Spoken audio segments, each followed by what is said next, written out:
You are now tuned to BS3 Network.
All right. Welcome back to another episode of the Fourcast.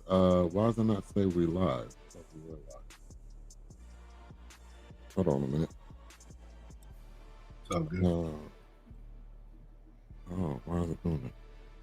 Anybody got a double screen? I got these double screens. Yeah, it's because we're live on okay.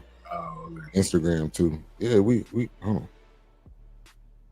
Yeah, we live. I don't know why I said we're not live. But anyway, welcome to the Fourcast. We getting closer and closer to the four of us actually being here. Thank you. Keep your prayers up for Doc. He's doing well. Should be coming back soon. And we're live on an added platform tonight. So we normally were just on, the main platforms, the YouTube, the Facebook, Twitter, or X, whatever you want to call it. But we're now live on Instagram as well. So those of you tuning in as we're reviewing this movie of tonight, which is A House of Dynamite, which is a new film. Definitely looking forward to getting you guys' perspective on this. I got a lot of thoughts already, but we'll get into it here in just a minute. But yep, it's called A House of Dynamite. I would suggest you check it out. It's on Netflix. One of those films that very suspenseful, entertaining. But how y'all doing tonight? Before we get into it. Good. Good. All right, then let's get into some initial thoughts. Before we do that, let me read the plot of what this is about, and just to give a little bit of a breakdown on it. So it is a 2025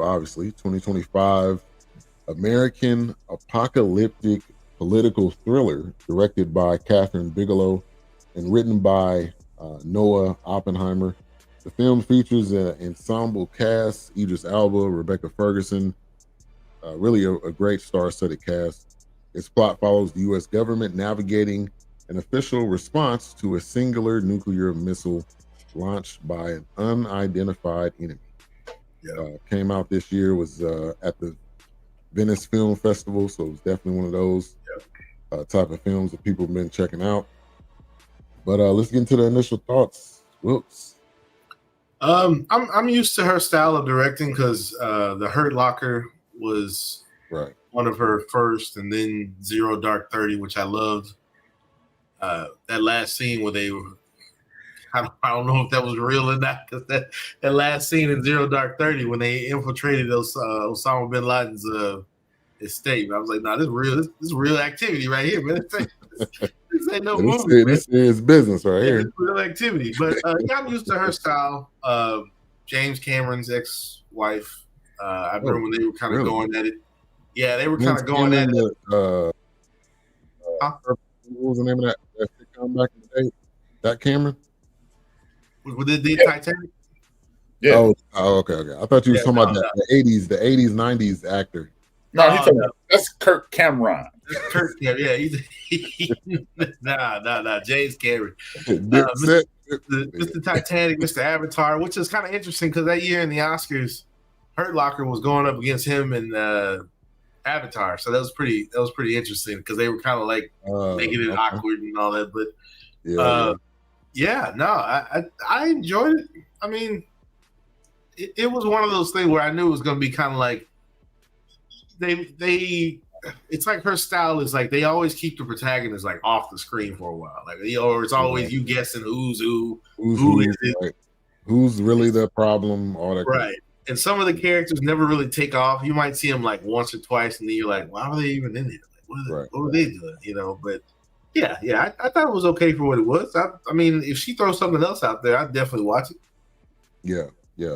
What's up, CJ in the building? Thank you for tuning in. Man, CJ actually jumped in the comments on one of the Cowboys players, and they was looking for him.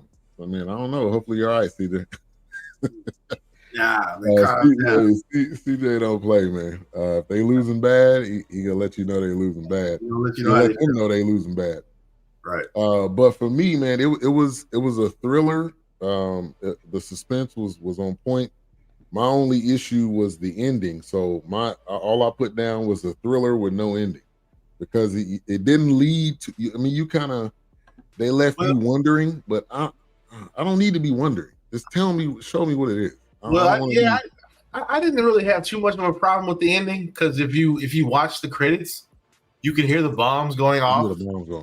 But you already know it's like, okay, they annihilating each other because nobody can figure out who launched this missile, or this nuke. But then I'm just curious, like, why would you not go after Washington? Why would you hit Chicago? Like, I didn't get that at all. I didn't get that at all. Chicago, man. Yeah, really. I was like, man, you feel some type of way that they came out to Chicago? No. I mean, it's the most important city in America. I mean, why would you go after DC? I mean, it's a doofus, man. That's where everybody is. I mean, to me, that would be the spot you would go to first. You would go to DC first, then you can go to Chicago and LA and all that. I think the Chicago thing was important because you knock out the central part of it. You know what I'm saying? You know, you got LA. It's easy. It's the natural play to go to LA, New York, DC. Mm-hmm. Yeah. You go out to Chicago because the nuclear activity contaminates left and right. So you hit DC, you just go into the ocean. Mm. You hit Chicago, you're gonna knock out the entire Midwest, and it will continue to contaminate the country going wide. That's what I would think. Okay. So that's a good point. And then I live here. We gotta get rid of rap. Right. You gotta get rid of the main man. Yeah. The master plan. Start at the top, man. Work your way down. Thanks. And then the nuke, man. Yeah. But what was your initial thoughts? I thought it was wonderful, and unlike you, I appreciated the end because the end provokes thought. What's next? Yeah. What do we do in the event? Mm-hmm. How do we prevent this? Versus tying it up in a bow, it creates conversation for things like this. It gave us opportunity to have the conversation. It should provoke thought to help us, like I was just saying on my show a few minutes ago, we must provoke thought to engage to prevent future issues. It should make everybody, if you watch this movie, everybody who watches this movie should have a conversation with 10 friends.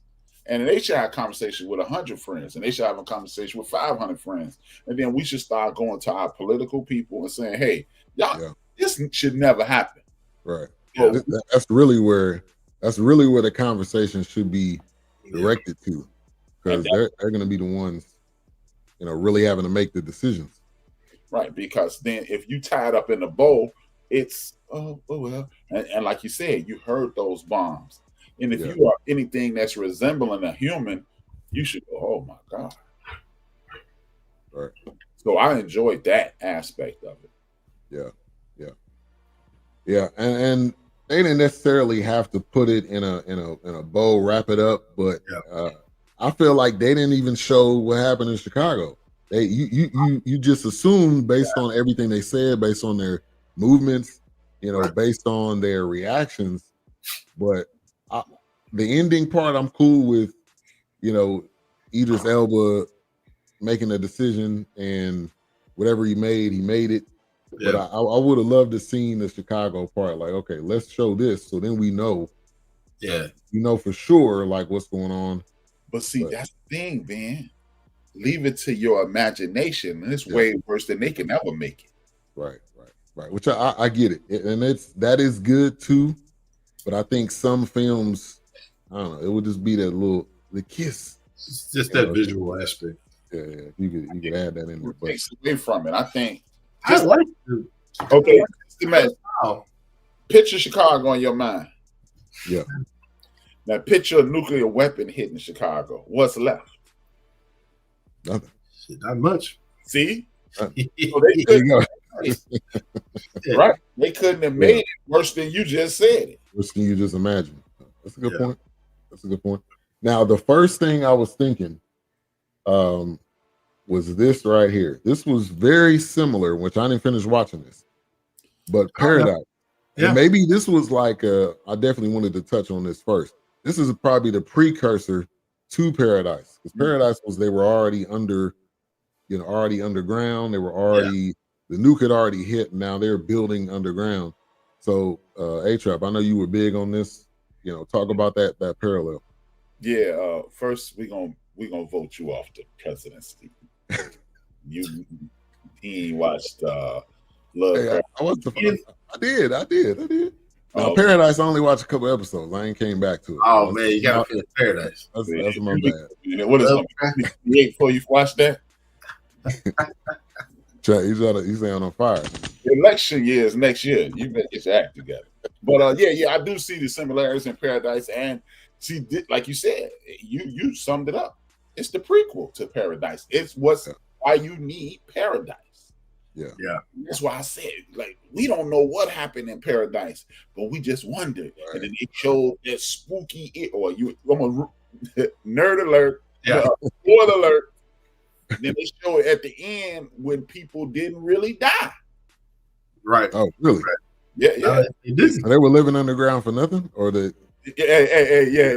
Watch the end, brother. You gotta watch. I got homework. Let me tell you. You gotta go watch it. But now on the serious side, that's why I said, man, it's better as an untold story, because like you thinking the world is over on Paradise. Me and Wilkes know. Yeah. Oh, right. Like, oh well. Right. Like, what's next? Right. That's why I love it. So yeah, it is very similar. It is the prequel to Paradise. Oh yeah, especially when they go into that mountain. Right.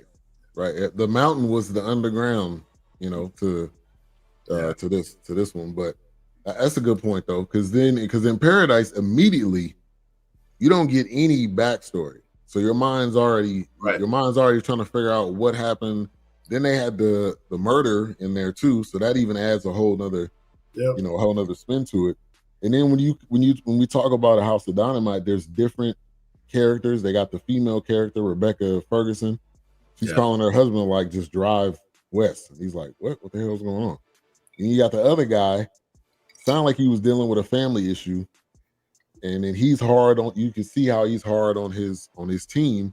Yeah. And then you got the black guy who was supposed to be proposing to his girlfriend. I mean, so talk about that, Wilkes. I know you're familiar with this director. Yeah, that's why I said you got these characters that, once again, it's what if, and then they go back toward the end. They show people going into the bunker. Not everybody, but they show those people. You're like, man, she does this. Like, she'll give you some characters, and it's like, well, what about these characters? They're kind of like a stepping stone to another character. Yeah, there are means to the end, but they're not the end. Because the way they made it seem like Rebecca Ferguson was going to spearhead this thing, like they made it seem like she was, but that's not, and that's how she directs. Like she doesn't have that main now.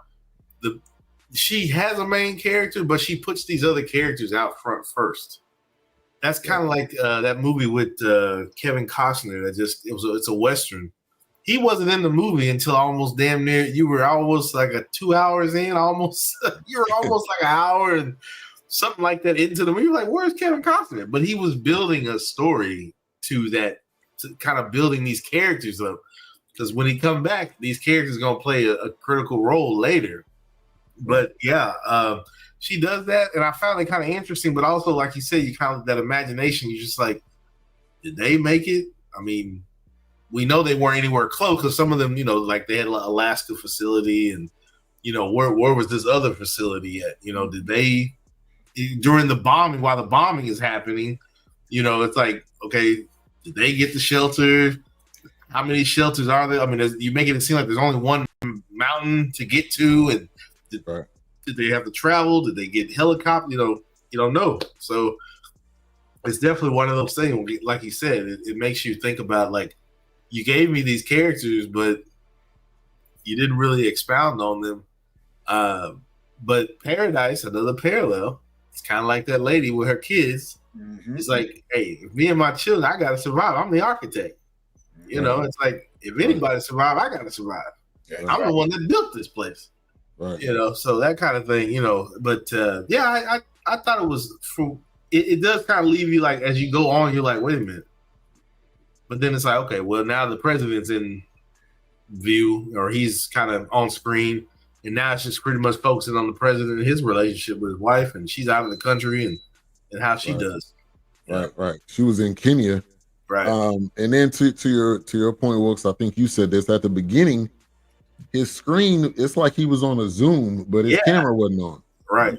I'm like, was that on purpose, or that just just happenstance that he just didn't have his camera? Well, he was at like a WNBA event or something like that. They said. No, that was later on. He went later on with Angel Reese. Maybe that was just a part of the. That's another one of the, like I said, it's another one. That's how she directs. It's like she'll have characters off scene. She'll have sometimes. I've watched where she'll. I think it's in Hurt Locker. There was a part where you didn't even see one of the. I can't think of his name now, but I think it was one of the general of that bomb squad, like, or whatever. And it was just like they gonna show his face, so they just gonna keep showing the paperwork on the desk. Right. Yeah. Exactly. What she does, man, and this got crazy mixed reviews. I'm talking about it was really either end of the spectrum. It was a 5 or a 1. There wasn't a lot of in the middle, and so this is one of those, you love it or hate it. But I think the suspense, the camera angles, just the way that they were going about the story, I felt like was great. But at the end, and I think that's a great film. I've said this before. Great films leave you wanting more at the end. Like, that's the whole purpose. Either for you to talk about it, for you to predict what you think the ending was. Right. And then they get us. They get people doing podcasts. They get people writing about it. Who ending knows? Explained. Right. And who knows if the president even made it or not? True. I mean, because the admiral, that Navy SEAL, well, he wasn't an admiral, but that Navy SEAL, they kept making it seem like he was in on something. The way that they would have him looking and the camera angles, and it was like, man, you gonna shoot the president on the plane or what? On the helicopter? Right. The way he was looking, and his demeanor was very interesting. Like, very sinister. Right. Exactly. That's what I was talking about, man. I think this is great. And I know you're not gonna take it as a shot at you, but we need to make people like you want to see the end, but then you got to make it up. That's the beauty in cinema to me. Yeah. You know what happens next. Right. Yeah. We don't. I love movies that end just like I love movies that end like that. That's why birds drives my wife crazy, man. Birds. My wife cannot understand, like, okay, where did the birds come from? Where did they go? Why did they come from where? She cannot forgive Alfred Hitchcock for that movie to save her life. I was like, Birds is a masterpiece. Yeah, it is. I love when it ends like that because you guess it at that point. You were like, and it's almost like it's like an excitement, anger, because you like that's it, right? It's it. You brought us all the way here. Yes, that's it. But that's cinema though. That's what it's supposed to do. Yeah, it's an open door. You know, a comedy closed the door. A love story is a closed door. Right. But everything else, it could be a sequel. It could be. Yeah. It could lead. This is honestly the timing for this coming out compared to Paradise is quite amazing. Because if you watch Paradise and then you watch this, you're like, they were talking to each other. I don't know. The fact that he's a president again in another movie. Right, exactly. They was basically throwing a lob up to Paradise. People should go. People like me should go back and watch all of Paradise now. Yeah. People like you. People like me. But thank you everybody for tuning in. Like I said, we're live on Instagram for the first time tonight. Facebook, YouTube, Twitter, Twitch, BS3 TV on Roku. You see that scrolling down at the bottom. And so, you know, when you look at this, like a film like this, I think to me, this also makes you think today's time, like who's our biggest enemy? And if that enemy, or even a lesser enemy, like they were kind of talking about in this film, like they didn't know who it was. They was like, maybe it's Korea, maybe it's Russia, and then maybe it's this other country over here that we did dirty, and they just decided. So like, who's our biggest enemy? And the fact that it was one of this far. But wasn't it one of our nukes that got launched? It wasn't even a foreign nuke. I thought it was one of our nukes. Like they had hacked the program or something. Oh wow! It wasn't even. I didn't get that. Yeah, but, I thought it was one of our nukes that had. I thought that they had launched, and it wasn't even like an adversary nuke. I don't think. I could be wrong. I thought I got that idea. Like I'm like, oh, so did they hack into the system and they launched it? I mean, I don't know. Maybe I missed that. Yeah, it could have. It could have been. Oh, but I'll kick it off on this question. I think it's ourselves. I think we are our biggest enemy. Oh, and all we continue to do is open the door and leave opportunity. Yeah, the other enemies to come up, especially right now. Like we run our mouths, we cocky, we just think we're on the top of the world until something happens. Yep. Well, it's kind of like, you know, it's kind of like what they were hinting at in here. It's like once they get you fighting amongst yourselves, you ain't paying attention. Right, exactly. You're not paying attention to everybody else. Yeah, your defense is down. Right. Right. A-Trap, you want to touch on that? Who's weak?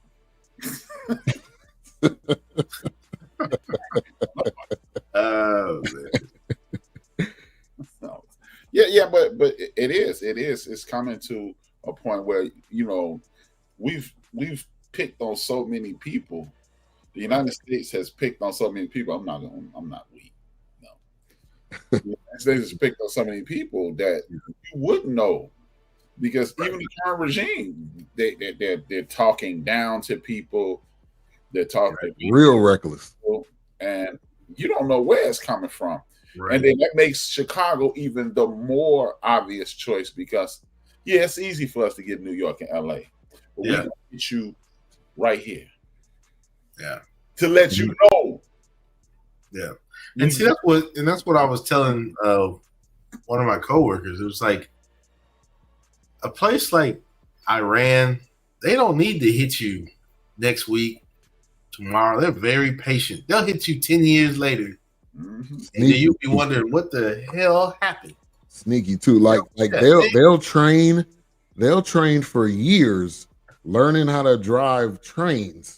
Yeah, that they can derail every last train. Right. Like that's tell you, they don't. Yeah, they don't wait. They don't need to hit you next week. They don't need to hit you tomorrow. They'll wait and wait. They'll wait you out. Hey, shout out to the lady in my life. First giving honor to God who's ahead of my wife over here. You know, that testimony service. My kids, you know, everybody stand up. But anyway, definitely a foreshadowing of where we are now, and we have incompetent administration. Next. Oh yeah, they don't care. They think changing on top of the world. Yeah, they think changing the defense secretary back to War College and all of them, like that's gonna strike fear into them. Man, stop. Yeah. Stop. Yeah. Secretary of War and all this. Boy, calm down. Yeah. Stop. Yeah. And then I'll go to this another comparison. If y'all remember this film we watched, this one was more comical. This film was more serious. But Don't Look Up. Y'all remember that? Yeah. And they it was a similar situation. They were trying to fire a missile to intercept that missile. Yeah, they didn't end up working out. And then in this film they tried something. Didn't they try another option, or they did it again and it didn't work? Something happened. They tried it twice and it didn't work. They tried it. Yeah, something weird. Yeah. Ronald Reagan's had this defense system. It's called Star Wars. That's what that is. Oh, okay. But yeah, this film really opens your eyes to you know, nuclear weapons, who has them. And I like the different pieces where they said, okay, at the beginning they said in this era or year they decided they weren't going to have as many nuclear weapons around the world, and that time is ended. Yeah. And then the wording, I felt like the big, large wording that was you know in front of the that was good cinematography. I appreciated that. I would definitely watch more horror films just because it gives you that suspense feel. This one definitely, I can tell she had a little Zero Dark 30 in it because it was a long way from Hurt Locker, and it definitely had some influences from Zero Dark 30. The music, the font, the big flashing of the words, and kind of like the locations, and how she made it seem like you were watching 3 episodes in one because they would cut like. Yeah, that's how she directed. And that Zero Dark 30 is just like that. Like it cuts. It's a lot of talking. And matter of fact, one of the guys that was, if I'm not mistaken, well, I know one of the guys, he was in Zero Dark 30. He's in this, but he didn't have like a big role. He walked in on the guy that was talking to somebody on the intercom when they were in the president's operations command center. Yeah. But there was definitely some influence from Zero Dark 30 because I don't think she has done anything else after that. Not that I'm familiar with. I think that was the last. Yeah, I think that was the last thing that she did, and then this. But yeah, let me look it up real quick. Yeah, I think this was the last thing. But she's definitely. Detroit was the last thing she did. That's right. I didn't watch that one. 2017. Yeah, that was good. I like Detroit. Yeah. But she's definitely got a style. You can see for sure. She's got her own style. I like the ancillary characters though. When you just, because those people are people in your life. Right.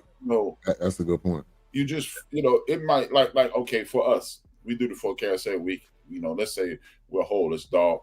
It's your wife watching this. His sister is my sister. Then the people who support us. Yeah. Once in a while, Big Illinois slides through.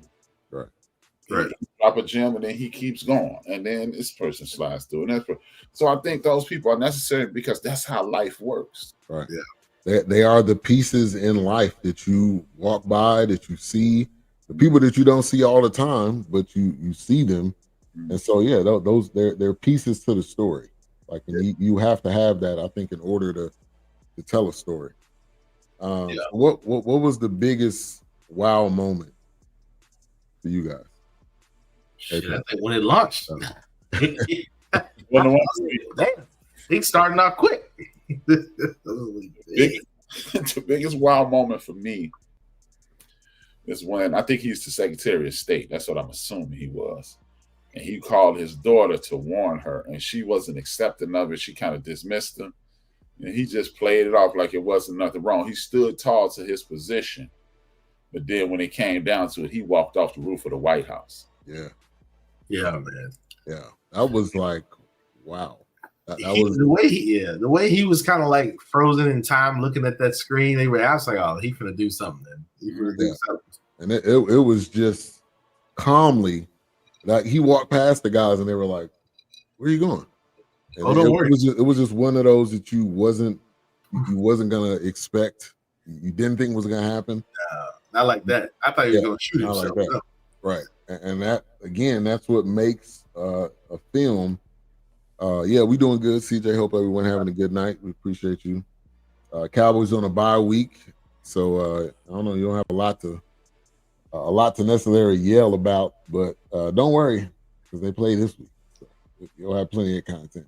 But I appreciate you, CJ. Make sure you subscribe. Plays by CJ. For me, it was that death list. When they came around, it was like, we need you to write down your name and social security number. And the guy was like, yeah, this is the death list. Something go down, we need to know who was here. Like that would have been like, man, this is it. Like it's over with. And it seemed like the black character, he didn't call his fiance, did he? I don't remember seeing that part. You never did. That's what I'm saying. See, that's what I'm saying. Like she's playing to that.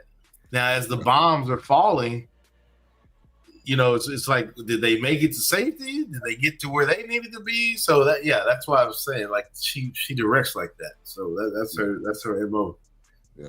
And then another one was when the white girl walked up to the sister. She only been here a few weeks. How she get to live? Right. Yeah.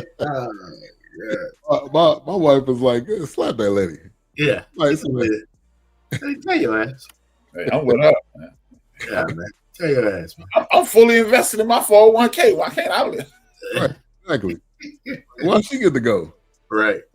And we all go. And it's very interesting how they chose certain people to go to this bunker. Obviously, either raffle or lottery. Right. Yeah. And I think somebody got to be able to tell, what led up to that. Now they can see what they can hear, what happened after that. But there's always a movie like that. Yeah. You got to have that person to stay behind, or somebody's got to protect the White House secrets, some BS like that. Hey, I'm right here with you, CJ. You said laugh out loud. I'm done. I'm done on the side of the Packers versus Eagles. The third quarter, 10 minutes left, and nobody has scored. Wow. Whoa, I'm not purposefully watching any games. If it happens to be on and I got absolutely nothing to do, which is never, then I will watch a game. But you're not getting my time, man. My time too valuable. Spend it on y'all. I'll catch the highlights. I listen to radio every day. They'll tell me what happened. What didn't happen. Check my Palm Pilot. My Palm Pilot, right? Damn. Palm Pilot. Yeah, man. Throwback. Hey, we thought we made it, man, with the pen. It was in black and white. They were on to something if they could have stayed in business. Did they sell that to somebody, or they just? I think they just. I forgot. I think somebody bought them out, but they were on to something. They could have stayed with it, but they kept changing the design. Yeah. Samsung was like, excuse me. Galaxy got people in the chokehold out here with that pen. Galaxy got people the Ultra, man, got people in the chokehold. Yeah. All right. So music composer was Volker Bertelmann, and he did the music on Day of the Jackal. Yeah, I was gonna say, did he do Day of the Jackal? The music was on. This made me think of Sicario. I don't know if you've ever seen that. This made me think of that. It just had you on the edge of your seat. It had you wondering what was happening next. It definitely gave you that suspense feel. I think they did perfect with that one. So I don't have no problem with She's gonna make me rewatch Zero Dark 30, man. Jeez. 3 hour movie, man. Have you seen The Day of the Jackal? Hey, Trap. I'm really not into the espionage thing, but I've seen it. Oh, I love it. Yeah. Well, he's a sniper. He's like a paid sniper. The whole war thing, I'm not into it. But that's me all day, man. I love it. Let me out. Hey, The Day of the Jackal is good, man. It's good. Definitely, it's that suspense, same type of thing. Closest I get to James Bond. Hey, when we gonna get the Idris Elba James Bond? They still working on that? Is it? I don't want a black James Bond, man. No. I don't know, man. They already in the world with a black James West. No. Next thing you know, it's gonna be a white Shaft. No. Nah, they ain't doing that. Ain't gonna ever be no damn white Shaft. They ain't doing that. Ain't no white man on earth. Nah, man. Let white folks have their guys, man. Shout out to the white people, man. Keep your James. Kojak about as close as you got. That's about all you get. See, man, we don't want no what black dude doing James. No. They gonna get it, man. They gonna get it. They've been looking for that man forever, man. Hey, man. James Bond is. They already had the black. They already had the black James Bond, the female James Bond. Hey, if she white, she can be that. No, she was black. She's in the last one. She's a 00. You can be a double knot, Jeff Robodine. They were already hinting. But no, man. Too late. No, James Too late, man. They already. That last James Bond, they had her in there, man. They got multiple 00 agents, but but they were hinting like she gonna take the road. They were hinting like she gonna take the reins, but were they leading it up that she could have been in the next one? Oh, absolutely, absolutely. Jane, I guess it would be Jane Bond. You saw her on the way to 00 when she shot 007 in The Sky's Fall. Yeah. They were drumming it up like she was gonna be the way if they really wanted to volley it to her, she's in the Jackal. She's in the Day of the Jackal. That's her. Oh, is that her? That's her. The Day of the Jackal. Yeah. Oh, she was great. Man, my heart was hurt when she died. Well, I don't know. She was shot, but we don't. Yeah. Well, once again, to play to the imagination, to the mind. But hey, she's a hell of an actor, though. Man. Yeah. She was in the Woman King too, right? That was the same. I bought some crackers and leave them by the bed for her too. Yeah. These are smoking cookies by the bed. I left something for you by the bed. That last James Bond, I mean, they could, if they wanted to, they could volley it to her. I mean, they were setting her up to make it seem like she was going to run with it, but anything can happen. Now that Jeff Bezos, now that Amazon owns the rights, so they can do whatever they want now. I do not, Jeff.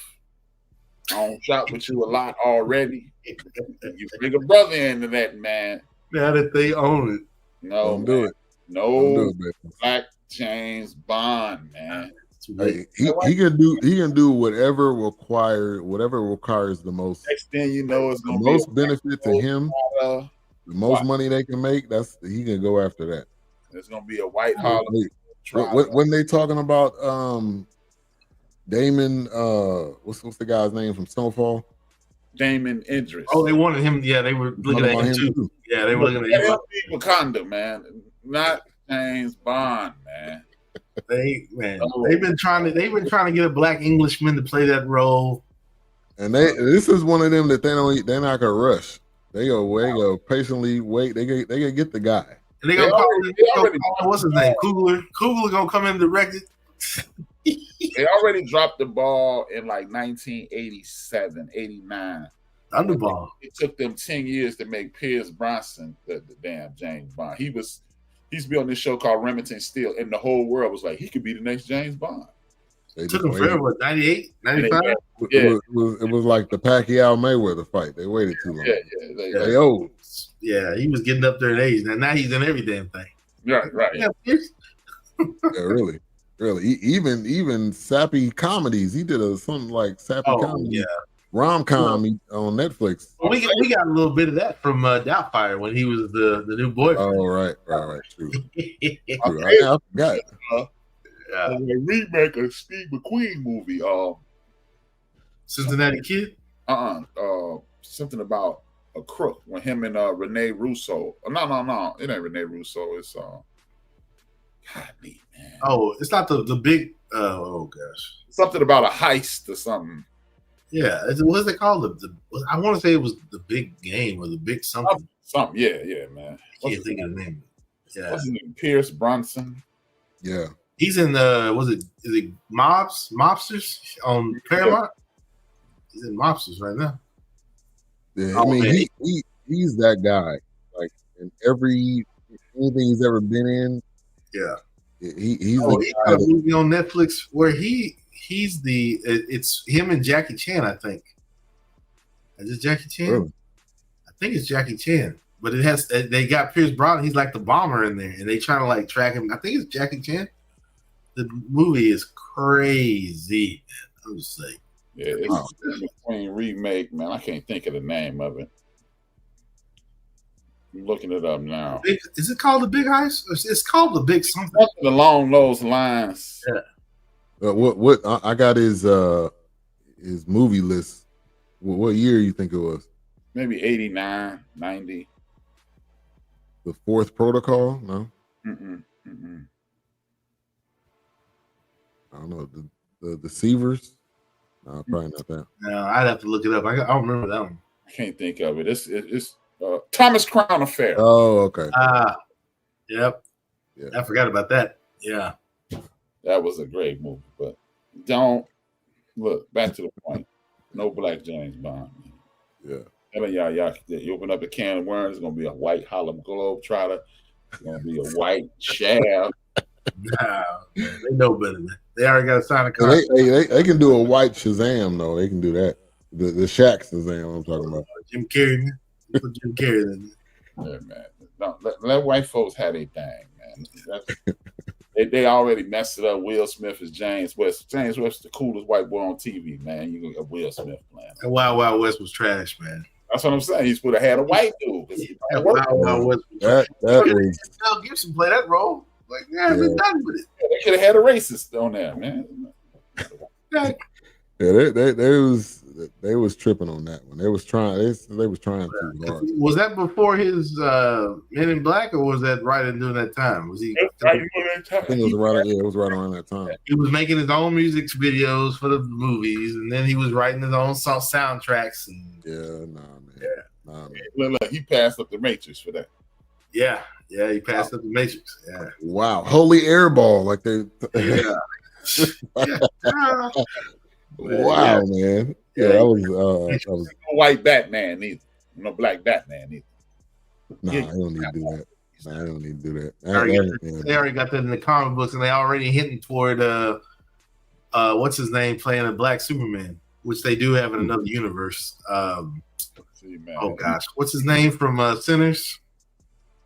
Michael B. Jordan. Yeah, Michael B. Jordan. DC got messed it up regardless. So I don't care who they got. See, that's a parallel unit. That's a different universe. That's like Earth something. But I'm like, nobody knows that. Nobody stop. You still giving us Batman parents getting shot in the alley. I don't care, man. His parents been dead. All right, 3 or 4 times. We gotta see Batman parents get killed, man. We know already. I watched Fantastic Four today, and that was a pretty good movie. Hey, Fantastic Four was great. I enjoyed that one. I saw that one at the movie theaters. That was pretty good. That's Marvel. Marvel. Yeah. No, but not it. They didn't do what we were complaining about. They didn't, and then they were in outer space. Right. They sprinkled it in. I don't have a problem with Marvel. DC is the one I got the problem with.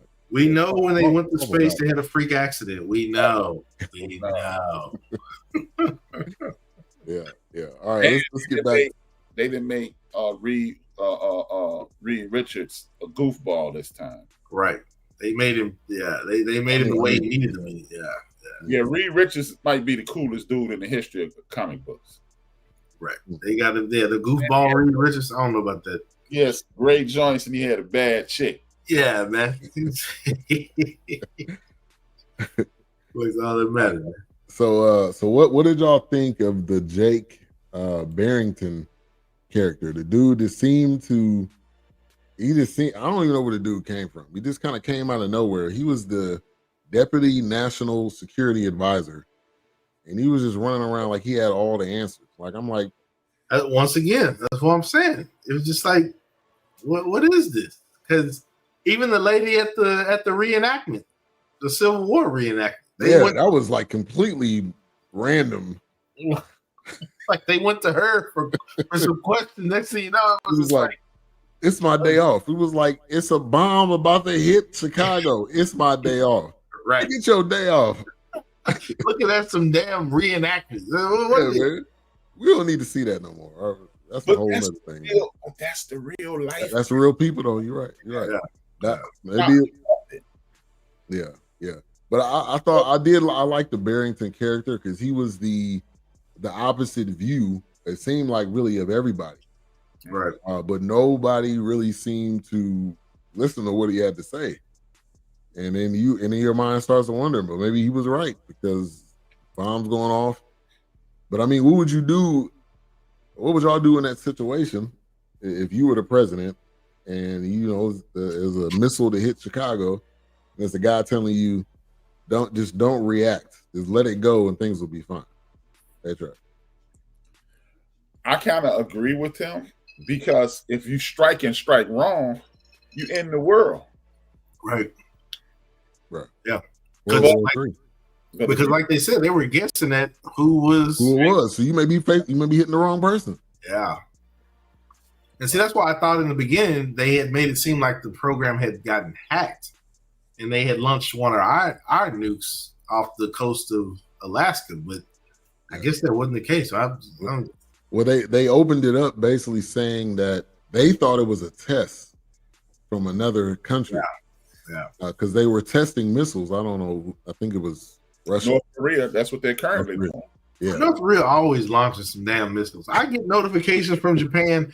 Oh, North Korea has launched a ballistic missile. I get notifications I'm like, they just launching ballistic missiles just to be launching. Yeah. But they so that was the way they were leading with it, like, oh, it's just a test. And then they started looking further into it and they're like, oh no, this is coming towards us. Yeah. And that's when all, kind of all hell broke loose and all panic. And I mean, yeah, we to be in a situation like that, you really one decision away from making the wrong decision. Yeah.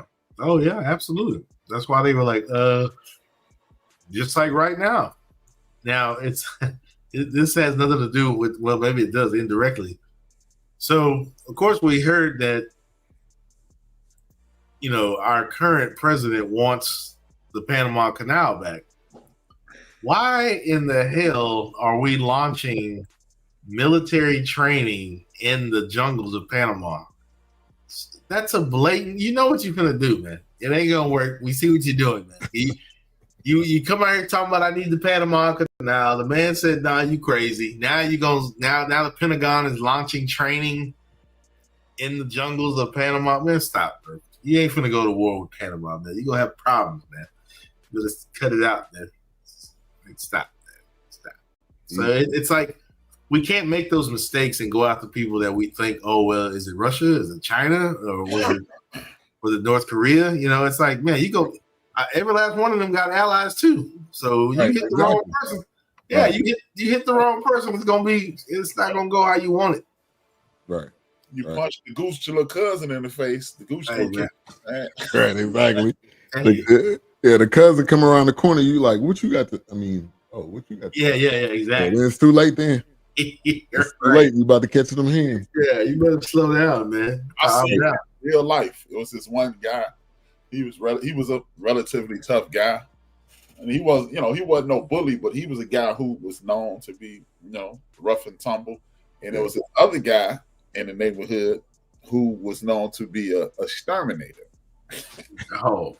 And their younger cousins got into a fight, and the exterminator cousin won. And the tough guy slapped the Terminator's cousin, and then the Terminator came around the corner, and he was like, "Hey man, why you slap my cousin?" He was like, "Hey man, I'm sorry. You can slap me back." Oh damn! But we were all friends, and the Terminator knew. Like, dude, did you think I would terminate you? Like, man, I don't know, man. You might have. Hey, maybe. Hey, the Debo in the neighborhood. Yeah, hey, man, I'm gonna tuck mine in this time. Bad decision, man. A bad decision. Slap me back. Hey, don't do that, man. Don't do that, man. That's a classic movie, man. Friday Forever. The 2 and the 3 not as classic, but the one was. The one is definitely legendary. Yeah, legendary. Hey, I need to take some Sudafed. Give me 2 seconds, because this sinus, I thought I was gonna be able to thug it out. Yeah. Oh, I got you. Right. Yeah. You know how Whoops had a blurry sometime in his background? That's what it's like right now. All right. I'll put it to the background. Yeah. I just said I need to watch the second one. I was mixing the second one up with the last one, and I'm just like, I don't remember too much. Yeah. I don't really. The second one was obviously with Mike Epps. That was like his cousin or something. Right. Him out and Clifton Powell. Yeah. Clifton Powell was in the second one, I think. The third, I don't remember the third one at all. Pinky? Yeah, Pinky. Yeah. Record shop. Yeah, man. That was classic. Man, give me your thoughts on Anthony Ramos. This dude is. That guy's blowing up, man. Yeah. And he's doing major. He did Transformers, which I don't know how good the latest one was. That's where I first ran into him as Transformers, which he did pretty good in that Transformers. Yeah. Hamilton, I think maybe Hamilton was like the first. Yeah, I still hadn't really watched Hamilton. Yeah, it's a musical. I mean, if your daughter, if Reagan like musicals, watch it, but otherwise, don't watch it. Yeah, I never jumped on it, but yeah, he's blowing up, man. He's in the Iron. He's the bad guy in Ironheart. He's in the Twisters movie. Yeah, how was that? I didn't want to. It was okay. It's another remake. Was it a remake or a sequel type? Man, no, it wasn't a remake. It was a. I think it's a sequel. If I remember, I think it was a sequel. Okay. It had no connection to the first one. But I ran into him in Transformers. And then I was just like, man, this dude with this terrible hair has been blowing up, man. He's been everything blowing up out here. Yeah. He been everywhere, it seems like lately. Monsters and Men. Yeah. He's been busy. Yeah. Stars Born, he was in that. I haven't seen that. I didn't know he was in that. I didn't that with Lady Gaga and what's his name? He was blowing up there for a minute. Yeah, he was. I don't know what happened to him. Kind of took a little break. Fell off. Bradley Cooper. Yeah, he was blowing up there for a minute. Yeah, he was in everything. Well, Hangover. I think Hangover really put him in. Yeah, that was the most notable. Yeah, he was blowing up. But yeah, no, Anthony Ramos, man, he's making his mark, man. He's getting jobs left and right. He's getting roles out here, man. Yeah. He's like leading roles. He's not like the supporting cast. Right. You know? He's not the dude in the background. Yeah. He's doing it, man. Yeah. So did they had a lot of military terms, GBI. Man, like I was doing research. So here's the funny thing is like some of those stuff was created like ongoing, like going because you're always growing your military. You're always changing your military. Yeah. So some of these terms are kind of newly introduced, but some of them just had name changes. I knew some of them. I didn't know all of them. As a matter of fact, when I was in ROTC, we had to study the acronyms for what these things were. Yeah. When I was in NJROTC. Now, of course, when my family members started talking loud, I'm like, bro, stop. Like, hey. Because, man, I'm from a military family, so they weren't using all this kind of terminologies or shorthand because they weren't that high up. They were usually in battle or on leave, not leave, but they were usually stationed somewhere. But trust me, I've heard all kinds of stuff. And I'm just like, I'm gonna need you to put that where I can get that because I don't know. DEFCON. We've all heard of DEFCON, but some of that stuff. The things that had nicknames and why they have nicknames and for secure situations. Some of the stuff I knew, some of the stuff I didn't. Yeah. Some of the stuff I hadn't heard, some I have, but it was interesting just hearing some of that. Yeah. We were talking about the military terms and. Yeah, I heard that over your head, or was that too much, or was that? No, I think it was perfect. being a little older, I really enjoyed it because the last time I heard DEFCON 3 was at War Games, a movie called War Games. Matt Broderick, he tapped in. This is pre-internet.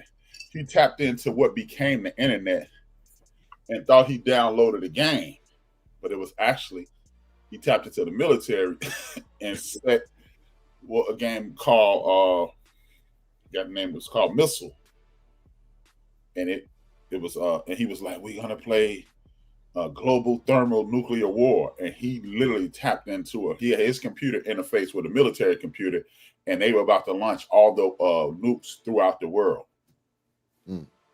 And they had to come up with a way to not nuke Russia, so Russia would nuke them, and it. So I was familiar. That sounds good right there. Yeah, it's called War Games. Check it out. It came out about 1984. Yeah, I remember that movie. Did they remake that movie? I thought. I'm not sure. I feel like they remade it. Maybe they didn't, but I do remember that. I do. Yeah, because they thought it was in a game, and he was like, "Wait a minute, I was hacked into the military here." Yeah. Yeah, I remember that. That's a big whoops right there. Yeah. But see, this is before the internet. Yeah. So he didn't even know what he was doing. He didn't know what he was doing. Yeah. Him and like 1,000 other people knew what the internet was at this time. Yeah. Yeah. So he came out in 83. Yeah. Yeah. So man, Idris Elba, man, with another solid role, man. It just seemed like he just stacking them up as of late. And he does the thing I think I like about him the most is he'll do some of everything. He was doing voiceover with Sonic. He did Heads of State. He did a voiceover in Zootopia. Yeah. Those were kids, Suicide Squad, Fast and Furious. Like the dude is not in a box. And I think that's probably the biggest thing. Now, was it just me, or at certain angles it didn't look like him? It was not you. I was like, is that really? Okay, that's why I'm like, is that really him? Yeah.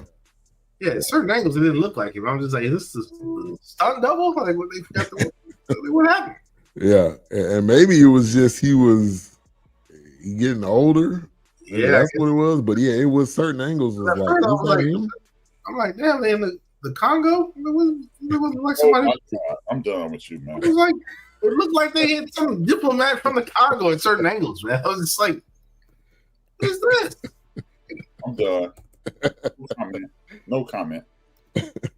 Republic of the Congo. I thought maybe it was like that. They don't call the diplomats. I'm like, hey, they calling everybody, man. They calling the big guns. Like, yeah.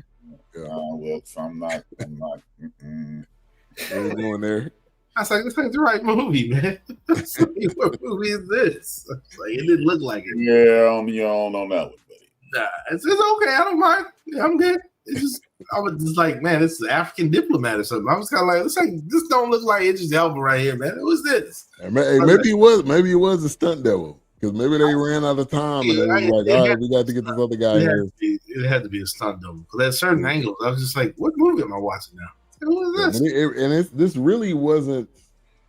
It was really no action at all in this. There wasn't no fighting. It wasn't no. Yeah, it was suspense. I mean, it was just suspense thriller. And they didn't even show like people rioting in the streets. People trying to, run for cover or get out of. I felt like the FEMA aspect was interesting because she would have. Yeah, somebody would have been there. That whoever, if it was anybody left, yes, would have had to head up that whole mission. So I get why they chose somebody from there, but I felt like they really zoned in on that FEMA piece of it. That's why Civil War was an interesting movie to me because out of all things, the media was still left standing after the Bill of Rights and the Constitution. After all that had fallen, the press, the media was still trying to bring you up and close, like photos and like what was actually happening and what was going on. Yeah. It's an A24 movie, of course, but I enjoyed that A20. I thought the Civil War was pretty good, but I like that the fact that the irony of out of all of this, as much as we can't trust the media at some points, and we can't trust local news at some point, but all of a sudden the media is still standing. It's still like but they're still true journalists, I guess. Yeah, we're trying to bring you, everything. It's like the war going on, and you got the guys with the vest. Yes, press them. Yeah, that's exactly they willing to die to show you what's going on. I haven't seen Civil War. You should check it out. From Miami. Yeah, right, exactly. Get out of here, man. That umbrella ain't gonna save you, man. Right, exactly. You a goner. You and the cameraman. Yeah, man. 60 mile per hour winds. You got an umbrella, man. Yeah. Down the street, somebody push your car. Yeah. That umbrella down the street, the camera down the street. Yeah, stop. Yeah, that's dedication. I would be in the studio. Tell God I said hi. Mama, I love you. Right, exactly. Yeah. I'll be seeing Jesus soon. Anybody got anything I want to tell me? Tell them. You pick up my dry clean? All right. Appreciate it. Hey, so A24, side note, A24 did the Smashing Machine, which is the new Rock. A lot of people been talking about it. Yeah. Because he can't be acting like The Rock all the time. He gonna have to get serious. Man, come on, man. Yeah, you can't just punch somebody. Right. Be the raising the eyebrow. The muscle man comedy guy. You can't always do that. What's up, man? Kevin Hart. Anthony. Yeah, don't do any more movies with him, please. Don't do any more Hollywood either. I mean, which I heard they were supposed to be doing a movie. There was something. They wanted them to redo something. I don't know what it was, but I'm just like, stop, man. I can't remember because they were like, would this work out with Kevin Hart and The Rock? I don't know what movie it was, but they were saying like, oh, can these two remake this movie? I'm like, stop, man. Stop. No, the answer is no. That's right. That's the answer. Ain't no reason. Unless you mean, can they put their money together and make that movie? Nah. Their own money, yeah. Yeah, that's but it was just a fan rumor thing. But I can't remember what movie it was now. But it was just like, really, this is who you want to do this movie? Yeah. Stop. No. License. Yeah. Nobody's watching this. So man, we all know the ending and what it brought. We talked about it earlier, but I just wanted to kind of touch on it where the ending of films like this obviously leave to discussion and to us talking about it, people writing about it. And I think that's where a lot of the mixed reviews came in. Like I said, man, it was either one side or the other. It wasn't a lot in between. Yeah. It's kind of like I've said before, we watch movies fast. We watch movies for entertainment. Sometimes we want to check out and we don't want to be deep, but unfortunately that's what movies do. We talked about it a few weeks ago, being woke. Yeah. Playlists, your music playlist, being aware of things. That's what movies do. They make you think, like A-Trap said, they make you have conversations with 5 people, with 10 people, with 100 people. Right. That's 500 people. That's what then a movement starts. Like, why is this not being talked about? We need to talk about this. Why are these things not happening? It's definitely one of those things where if they go back and watch it and take their time and think about, oh, you know what? This could happen right now. But see, they're watching it because, oh, Idris Elba, he gonna be great. Oh, Rebecca Ferguson, she's in it. Oh, she's gonna be great. But then it's like, oh, ain't no action. Oh, they ain't blowing no cars. They ain't robbing no banks. Ain't no love story. It's like they want those movies. They're kind of like, well, they ain't doing nothing in this movie. What's the point? They're not even in the same room. It's like it's deeper than the surface. It's one of those deeper than the surface movies. Yes, the stuff is there, but people want to be entertained, and they don't want to have to try to, unfortunately, provoke thought. But we're living in a time where provoking thought is very important right now. But unfortunately, it's a lost art among them. So, I definitely. Yeah, I enjoyed this movie. I mean, it caught my attention quick. As soon as I saw The House of Dynamite, I was like, I don't even know who is this. I'm watching it. Yeah. I was like, I don't even know who is this. And to prove your point of the entertainment, it was number one. It was number one for at least a week. Yeah. And it was just when you watch that trailer, you already you in. It's got you. In. Now maybe you didn't watch the whole thing, but that don't matter. If you probably watch it for at least a minute, if they got the same stats like YouTube do, if you watch it for at least a minute, that count. That count. Yeah, this is definitely going to be an underrated movie, and and after my time, it'll be a cult classic. Somebody will revisit this movie, and it will be. I totally agree. And I don't doubt that this will come true. This what will happen in here will happen, and then we'll go back and be like, you remember that movie, A House of Dynamite? Yeah, exactly. Yeah. Well, look at Red Dawn. It wasn't that great of a movie, but there's a possibility that we could be invaded. You know what I mean? Yeah. That you could never rule. It might not be in our time, may not be in my time, but Long kiss goodnight. Long kiss goodnight. They said, man, we're gonna blow up a building in New York and we're gonna blame the Muslims.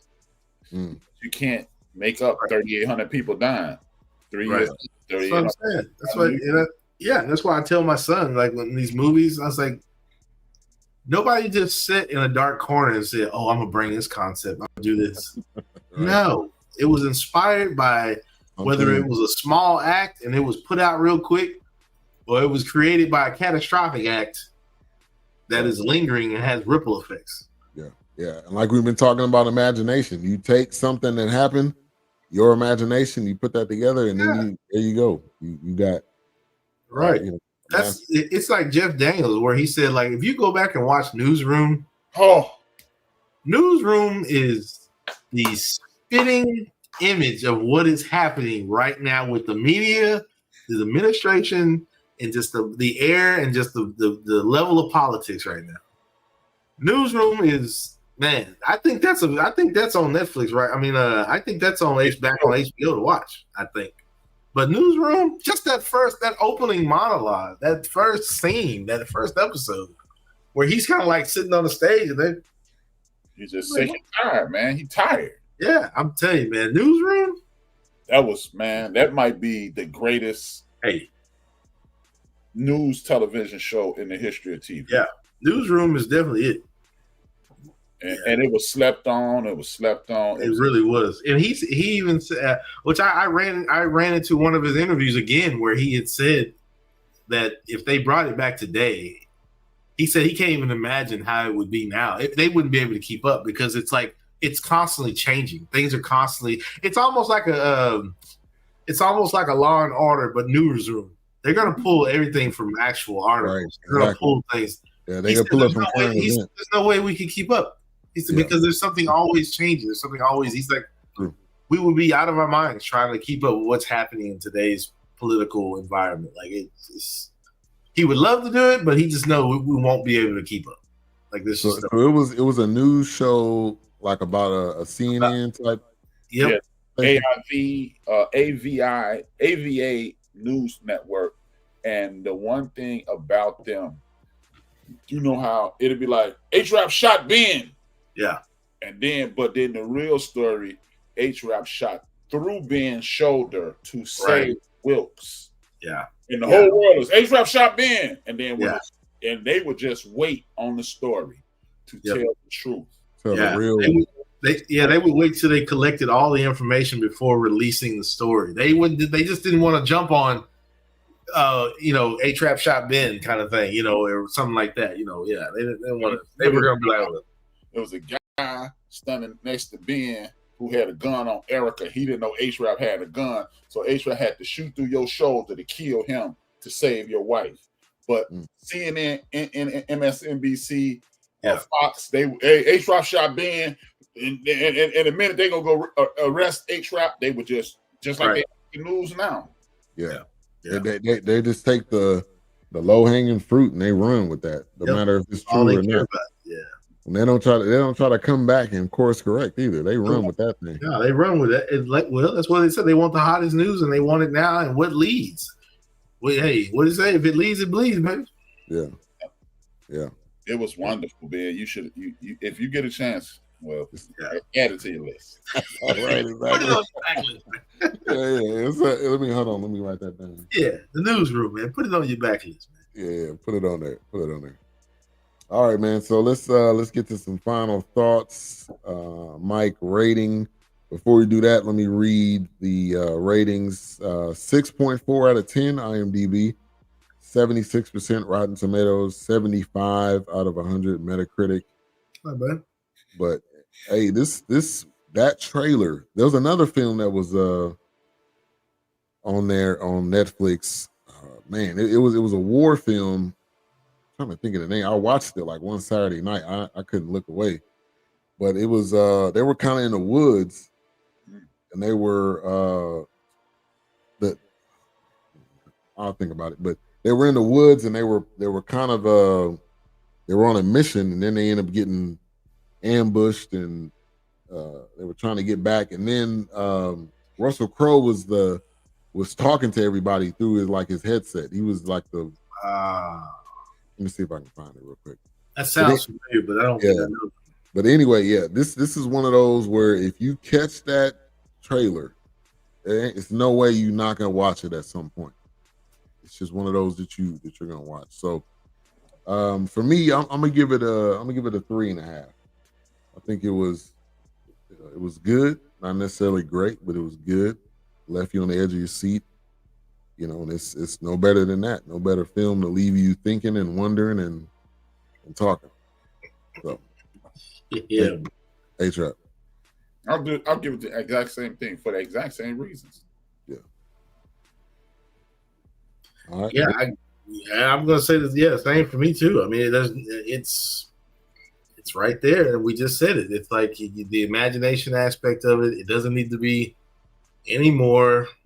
You know, it's like we don't even need a sequel to this if they try to, or some kind of spinoff.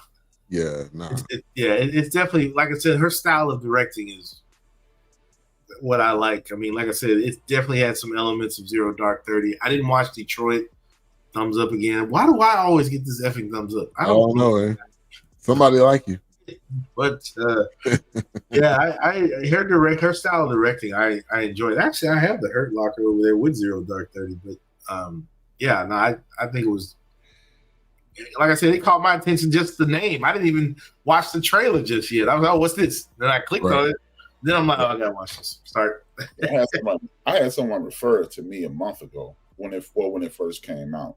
Yeah. It was like, you like this, and I was like, yeah. And one of the best thing Netflix has ever done, when you go to that thumbnail and you stay on it long enough for them to start playing that trailer, it's the best thing they could have done. Then it just slowly goes into the movie. So you're like, oh well, I guess I'm going to watch it.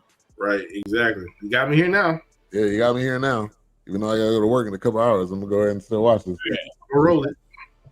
But Land of Bad, that was the other film I was talking about. Oh, okay. I'm gonna check it out tonight. I'll check that out. Russell Crowe is like he's the AF captain, and then you got the guys in the field, but he's directing them from like what he can see from like a drone. Oh, okay. Yeah, hey, I can breathe, and y'all look like people now.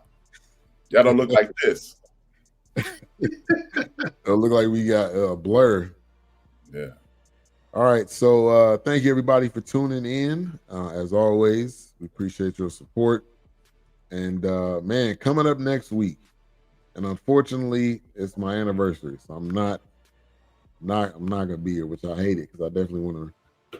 You want to hold off a week? Yeah, we just save it. I mean, anyway. It's gonna be fresh, but I don't know. It may still be in the top 10 by.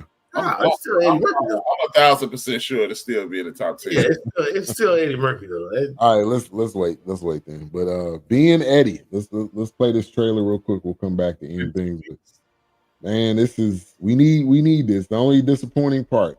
I couldn't believe how short it was. Yeah, 90 minutes. Hour and 45 minutes. And Eddie sounded like Eddie did it, so maybe he just wanted to get this in. A little over 90 minutes. This amount of time, but let's play this. We'll be right back.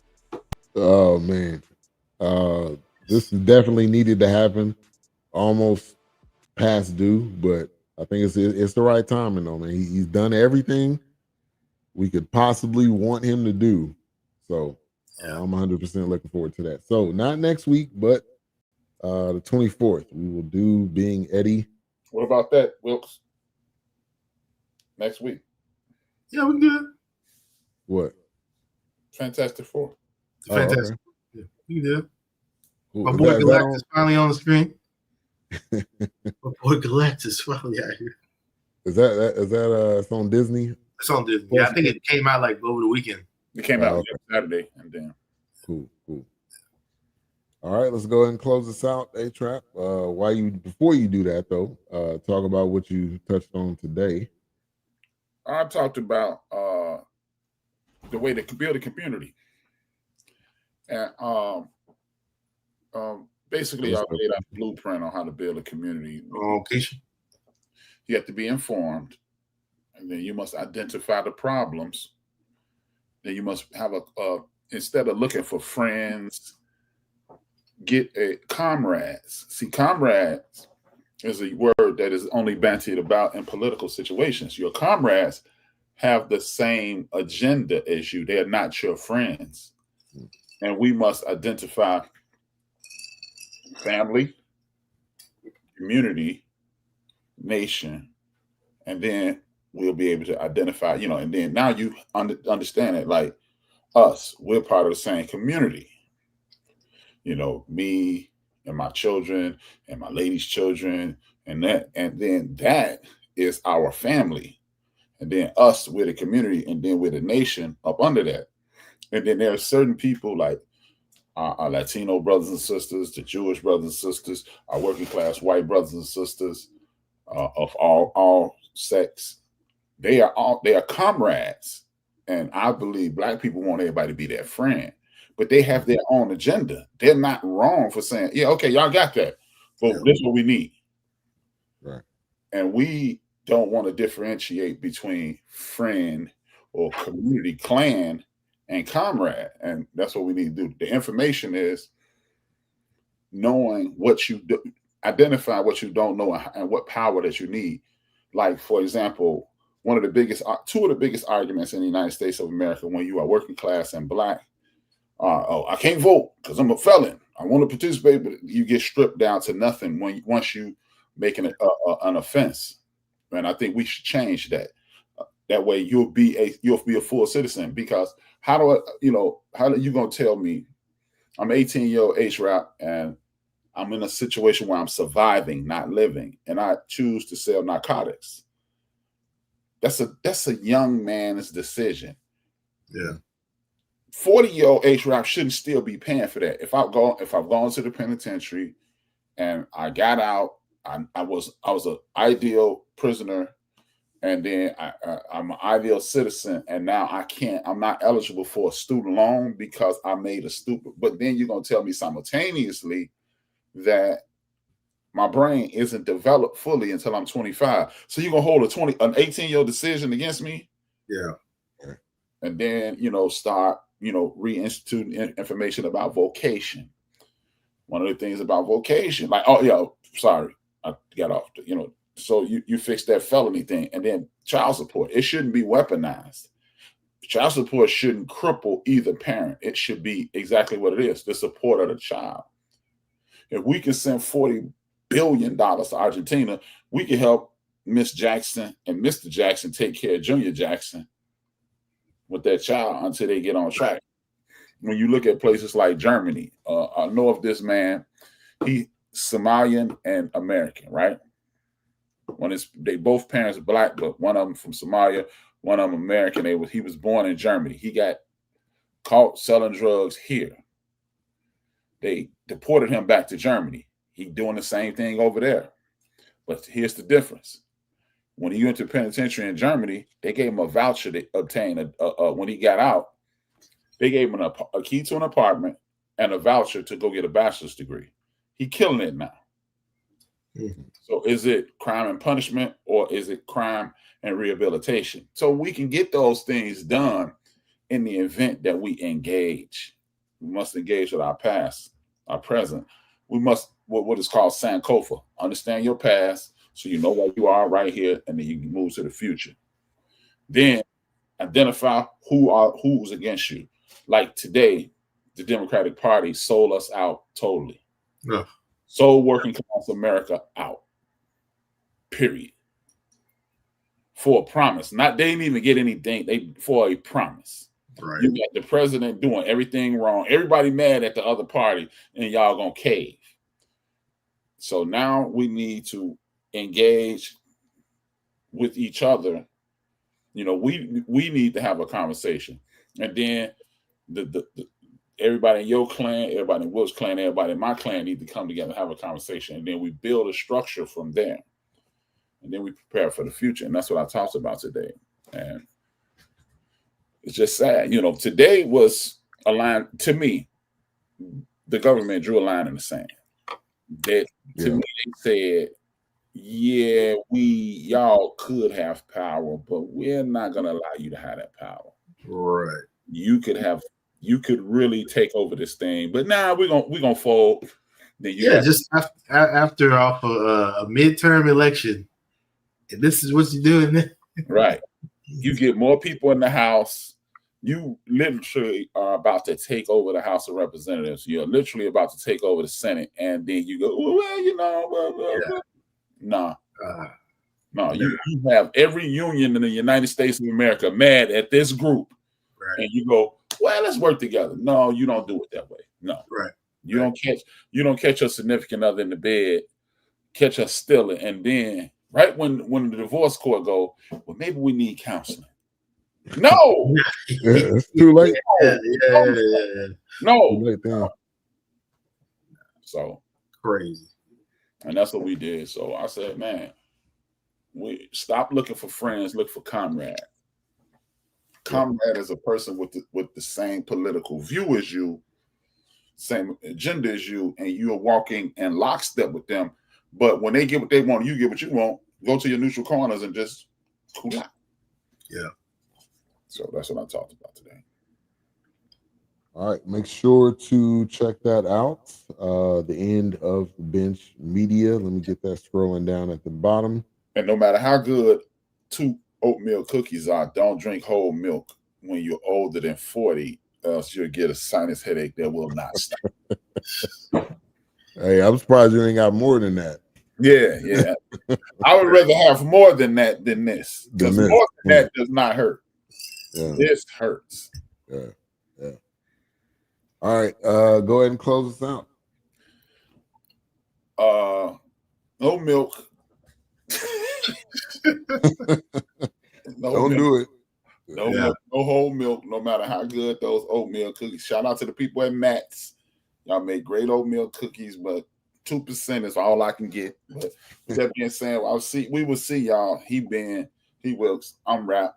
See y'all 165 hours from now, where the A-team will do the Fantastic Four. Next week we'll be changing it from the Fourcast to our cast. Our cast.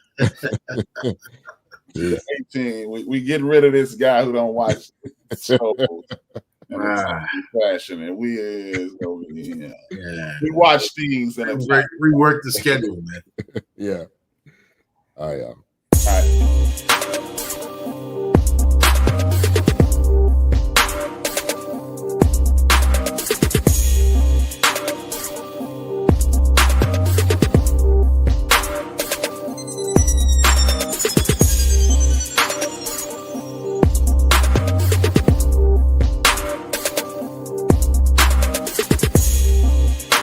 You are now tuned to BS3 Network.